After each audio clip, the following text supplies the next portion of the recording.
இந்த nomination list வந்து கேட்டிருந்தீங்களா, யார் யாரெல்லாம் நாமினேட் ஆயிருக்காங்க, யார் யாரெல்லாம் எஸ்கேப் ஆயிருக்காங்க அப்படின்னு நம்ம லிஸ்ட் கேட்டிருந்தீங்களா. ஸோ லிஸ்ட் வந்துருச்சு. ஆனால் என்ன மேட்டர்னா, அந்த லிஸ்ட்ல வந்து யார் யார் நாமினேட் ஆயிருக்காங்க அப்படின்றது மேட்டர் இல்லை, யாரெல்லாம் தப்பிச்சிருக்காங்க. ரெண்டு பேர் தான் தப்பிச்சிருக்காங்க.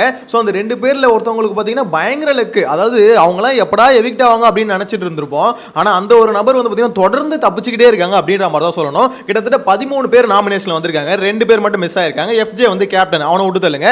மிச்சம் 2 பேர் மட்டும் மிஸ் ஆயிருக்காங்க. ஸோ அது என்னன்றது டீடைல்டா பார்க்கலாம். இந்த நாமினேஷன் process கூடவே இந்த விஜே பார்வதி இருக்காங்கல்ல, அவங்களோட கேம் பிளானை பார்த்தீங்கன்னா டோட்டலா எஃப்ஜே வந்து கண்டுபிடிச்சு மொத்தமா அவங்களை எப்படி அடிக்கணும் அப்படின்னு நம்ம ஸ்ட்ராட்டஜி போட்டிருக்கான். ஸோ அதையும் என்னன்றதை டீடைல்டா பார்க்கலாம். சேனலை ஃபர்ஸ்ட் டைம் பார்த்தீங்கன்னா சப்ஸ்கிரைப் பண்ணிட்டு வீடியோ லைக் பண்ணிக்கோங்க. ஆக்சுவலாக விஷயம் என்ன தெரியுமா, முதல்ல இந்த நாமினேஷனை முடிச்சிருவோம். இந்த நாமினேஷன்ல பார்த்தீங்கன்னா டோட்டலா 13 பேர் நாமினேட் ஆயிருக்காங்க, 2 பேர் மிஸ் ஆயிருக்காங்க.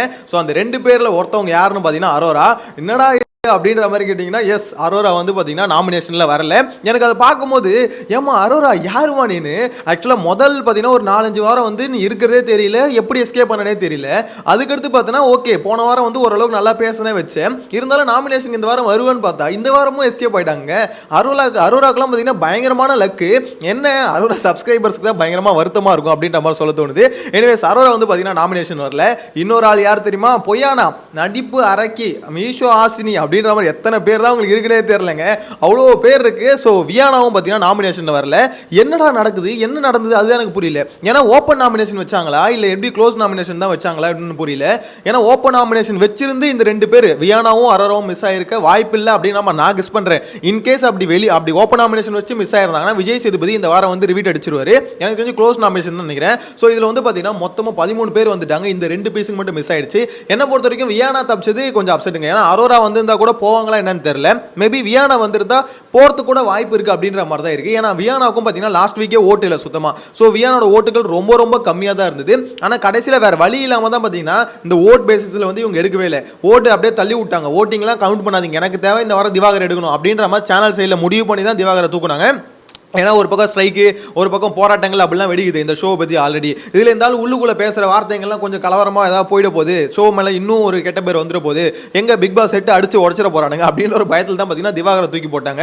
அதனால தான் லாஸ்ட் வீக் பார்த்தீங்கன்னா ஓட்டிங் வந்து சுத்தமாக கணக்கு எடுத்துக்கவே இல்லை. எனக்கு தெரிஞ்சு வியானாக்கும் பார்த்தீங்கன்னா லாஸ்ட் வீக் வந்து ஓட்டுகள்லாம் அந்த அளவுக்கு இல்லை. ஸோ வியானாவும் வந்திருக்கலாம், பட் வியானாக்கான லக்கு கிரேட் எஸ்கேப் அப்படின்ற மாதிரி தான் சொல்லணும். அப்போ இந்த வாரம் நாமினேஷனில் இல்லையா, வியானா ஆட்டம் பாருங்க, அவ்வளோதான். கானா வினோத்தை போட்டு நோண்டு போகிறாங்க அப்படின்னு. ஏன்னா வியானாவோட இப்போதைக்கு டார்கெட் யாருன்னு பார்த்தீங்கன்னா கானா வினோத் தான். சோ என்னடா பைபிள தப்பு பண்ணுவாரு, நம்ம பிடிச்சி அடிக்கலாம் அப்படின்ற மாதிரி தான் காத்துக்கிட்டு இருக்காங்க.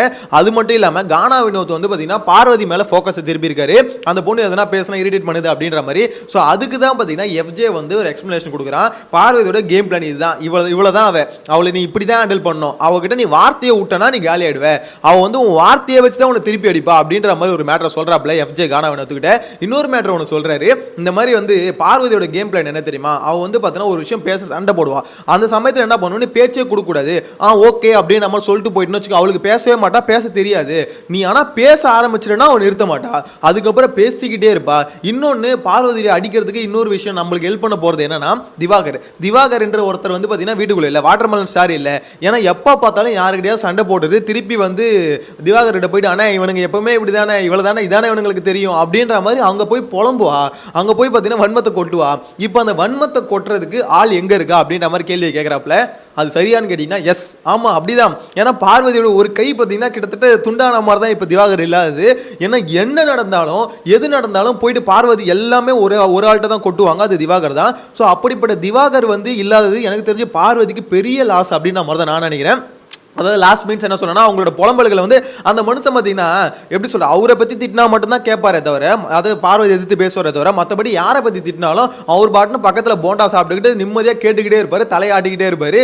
நீ அழுதா கூட, எங்கள் அண்ணன் என்ன அழுதா கூட ஏன் அழுகுறன்னு கேட்க மாட்டான்டா, அவன் பாட்டுன்னு போண்டா தின்னுவான்டா அப்படின்ற மாதிரி தான் இவங்க 2 பேருக்குள்ள ஒரு பாண்டிங் இருந்தது. ஸோ என்னதான் கொட்டினாலும் சரி அவரும் ஆமாம்மா அப்படிதாம்மா ஆமாம்மா எஃப்ஜே தானே, அவன் ரொம்ப சீப்புமாவன், கமுதி தானே அவன் ஒரு பொறிக்குமா அப்படின்ற மாதிரி அவங்களுக்கு கூடவே பார்த்தீங்கன்னா சரியான வேவ் லென்த்ல இருந்தாரு.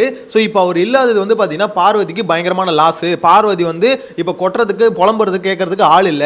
சோ இது நம்மளுக்கு ஒரு பெரிய பிளஸ் அப்படின்ற மாதிரி எஃப்ஜே சொல்றான். சோ எஃப்ஜே பொறுத்த வரைக்கும் பாத்தீங்கன்னா பார்வதியை இன்ச் பை இன்ச்சா அனலைஸ் பண்ணி அவளை இப்படிதான் அடிக்கணும் அப்படின்ற மாதிரி கரெக்டா பிளான் போட்டு வச்சிருக்கான்.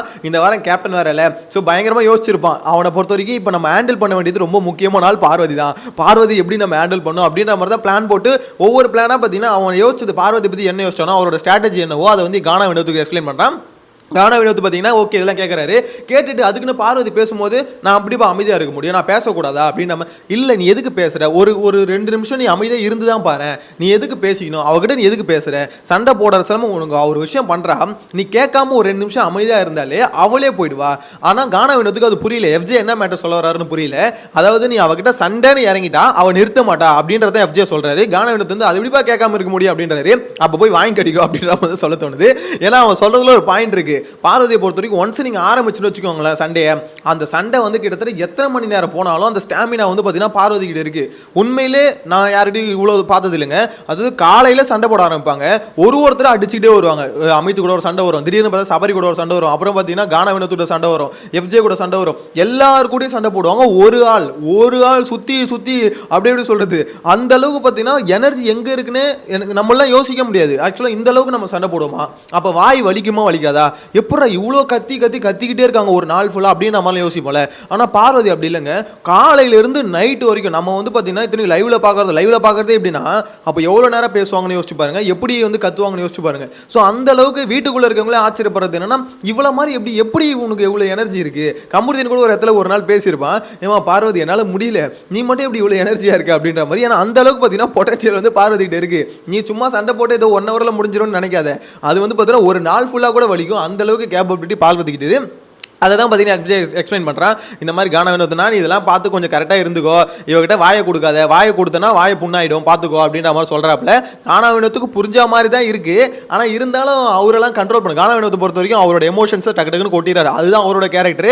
ஆனால் என்ன பொறுத்த வரைக்கும் எஃப்ஜே அனலைஸ் பண்ணி வச்சிருக்காங்க பார்வதியை, அதை வந்து பக்காவாக அனலைஸ் பண்ணிட்டான் தான் சொல்லணும். அதேமாதிரி இன்னொரு மேட்ரு அரோரா கூப்பிட்டு வச்சு பேசுகிறா பாரு, அவன் வந்து அரோரா கிட்ட இப்போ சாரி கேட்குறது, யாருக்கெல்லாம் சண்டை வந்ததோ இப்போ எல்லார்கிட்டையும் பார்த்தீங்கன்னா சாரி கேட்டு இந்த வாரம் கொஞ்சம் நல்லவளாக தான் நடிப்பான்னு நினைக்கிறேன் அப்படின்ற மாதிரி எஃப்ஜே நினைக்கிறாரு. இது வரைக்கும் ஸ்ட்ராட்டஜிஸ் கண்டுபிடிச்சதெல்லாம் ஓகே, இந்த வாரம் கொஞ்சம் நல்லவளாக நடிப்பான் அப்படின்ற மாதிரி சொல்கிறாரு. ஸோ அதனால் அக்செப்ட் பண்ண முடியல. பார்வதி எப்பவுமே ஒரே மாதிரி தான், இந்த வாரமும் கண்டிப்பாக பிரச்சனை பண்ண தான் போகிறாங்க, இந்த வாரமும் கலவரத்தை வர வைக்க தான் போகிறாங்க, கலவரத்தில் கண்டிப்பாக அவங்க இருக்க தான் போகிறாங்க.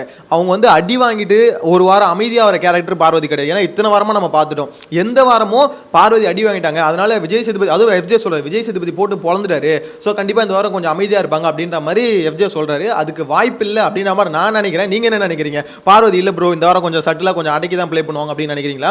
இல்லை என்ன இருந்தாலும் தலைவி திருப்பி அவங்க ஆட்டத்தை தான் காமிப்பாங்க அப்படின்னு நினைக்கிறீங்களா? என்ன பொறுத்த வரைக்கும் இந்த நாமினேஷன் ப்ராசஸ் பொறுத்த வரைக்கும் ஒரு விஷயம் வந்து டிசப்பாயின்மெண்ட் தாங்க இருக்குது. அதாவது அந்த இடத்துல வியானா அவங்கள வந்து மிஸ் பண்ணது வந்து எப்படி சரியாக, என்னை பொறுத்த வரைக்கும் சரியாக படல. ஏன்னா மொத்த பேரையும் நாமினேஷனில் இறக்கணும். ஏன்னா மொத்தத்தையும் இறக்கும் போது தாங்க எவ்வளோ ஓட்டு யாருக்கு வருதுன்னு தெரியும். அந்த 2 பேர் மிஸ் ஆனது கொஞ்சம் இது மொத்தத்தையும் இறக்கிருந்தாங்கன்னு வச்சுக்கோங்களேன், கொஞ்சம் நல்லா இருக்கும். ஏன்னா இந்த வாட்டி பிரஜனும் உள்ள வராரு. இப்போ பிரஜனுக்கு எவ்வளோ ஓட்டு உள்ள போகுதுன்னு தெரியல. ஏன்னா சாண்ட்ராக்கு ஆல்ரெடி வந்திருக்காங்க, ஓட்டு விழுந்தது நம்ம பார்த்துருக்கோம். ஸோ பிரஜனுக்கு எவ்வளோ ஓட்டு உள்ள போகுது, புதுசாக வந்திருக்காங்களே அவங்களுக்குலாம் என்ன ஓட்டு உள்ள போகுது, இல்லை பிரஜன் தான் லீஸ்ட்டுக்கு வர போறாரு அப்படின்றத பார்க்கணும். வெயிட் பண்ணி பார்க்கலாம். எனக்கு தெரிஞ்சு இந்த வாரம் எவிக்ஷன் வந்து கொஞ்சம் இன்ட்ரெஸ்டிங்காக இருக்க போது. எனக்கு தெரிஞ்சு பிரஜனை தூக்கினா கொஞ்சம் நல்லா இருக்கும்னு தோணுது. நீங்கள் என்ன நினைக்கிறீங்க? ஏன்னா என்ன பொறுத்த வரைக்கும் பார்த்தீங்கன்னா இப்போ எப்படின்னா ஓல்டு கண்டஸ்டன்ட்டில் ஒருத்தரும் இந்த வைல்ட் கார்டு கண்டஸ்டன்ட்டில் ஒருத்தரும் தூக்குனா கொஞ்சம் ரொம்பவே இன்ட்ரெஸ்டிங்காக இருக்கும், கேம் இன்னுமே கொஞ்சம் இன்ட்ரெஸ்டிங்காக மாறும் அப்படின்னு நான் நினைக்கிறேன். உங்களோட கருத்து என்னன்றதை கமெண்ட்டில் மென்ஷன் பண்ணுங்கள். நெக்ஸ்ட் வீடியோவில் மீட் பண்ணலாம். Bye by.